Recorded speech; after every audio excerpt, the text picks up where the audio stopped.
প্রিয় ছাত্রছাত্রীবৃন্দ, যারা 2026 সালের মাধ্যমিক পরীক্ষা দেবে তারা এখন থেকে প্রিপারেশন নিতে শুরু করে দাও। তাহলে ভবিষ্যতে তোমাদের অঙ্কটা খুব একটা জটিল লাগবে না এবং আমি তোমাদের সাহায্য করার জন্য কিছু অঙ্ক প্রোভাইড করব। সেই অঙ্কগুলো তোমরা একটু ফলো করতে থাকো। আশা করি তোমাদের ভবিষ্যতে খুবই কাজে লাগবে।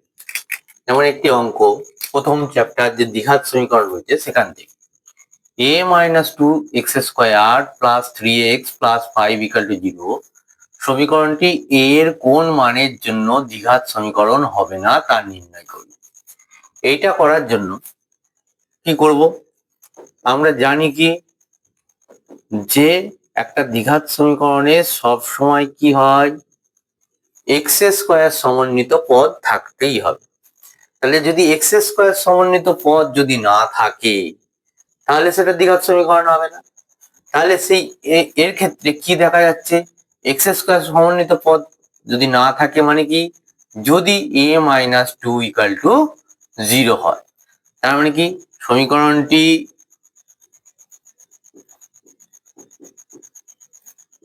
দ্বিঘাত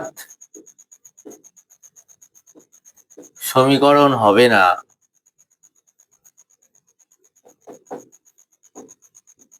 না, যখন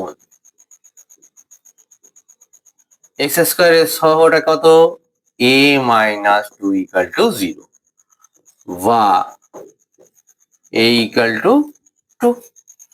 তাহলে a এর কোন মানের জন্য দ্বিঘাত সমীকরণ হবে না, অতএব a ইকাল টু 2 এর জন্য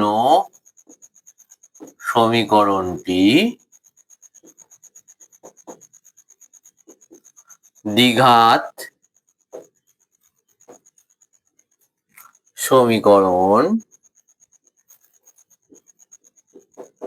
হবে না। বোঝা গেল? খুব সহজ জিনিস, যদি বুঝতে পারো খুব সহজেই এটা করা যাবে। ঠিক আছে।